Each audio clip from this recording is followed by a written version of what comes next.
Hello students, आज हम discuss करेंगे सी प्लस प्लस का एक कंसेप्ट फ्रेंड फंक्शन। पहले एक सैंपल प्रोग्राम सामने रख लेते हैं। इस प्रोग्राम में ये दो स्टेटमेंट की वजह से ऐसे दो ऑब्जेक्ट्स S1 और S2 तैयार होंगे।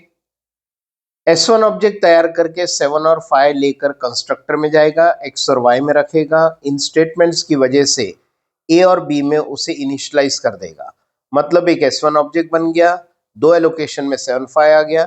एक S2 ऑब्जेक्ट बन गया, दो एलोकेशन में ये 3 और 9 आके स्टोर हो जाएगा। फिर कहा S1 dot display, S1 object के लिए डिस्प्ले फंक्शन में जाएगा, A और B प्रिंट करेगा। मतलब इसका आंसर 7 और 5 आ जाएगा।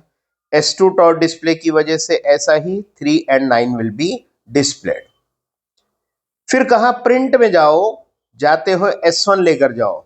इस प्रिंट नॉन मेंबर फंक्शन में जाएगा, ये S1 लेकर जाएगा तो यहां पहुंचकर सैंपल Z की वजह से Z वेरिएबल Z ऑब्जेक्ट बनकर उसमें वो वैल्यू स्टोर हो जाएंगे। और फिर कहा cout Z dot A, Z object के अंदर का ये A वैल्यू मतलब 7, Z डॉट बी ये 5, मतलब अल्टीमेटली प्रिंट S1 की वजह से ये 7 और 5 प्रिंट हुआ। सिमिलरली प्रिंट S2 की वजह से वापस प्रिंट फंक्शन में जाएगा, ये S2 ऑब्जेक्ट लेकर जाएगा, वहां पहुंचकर Z ऑब्जेक्ट बनेगा सैंपल का और वो भेजी गई वैल्यू S2 की यहाँ Z में स्टोर हो जाएगी। फिर ऐसा ही कहा Z dot A, Z dot B 3 and 9, मतलब अल्टीमेटली इसकी वजह से 3 और 9 प्रिंट हो जाएगा।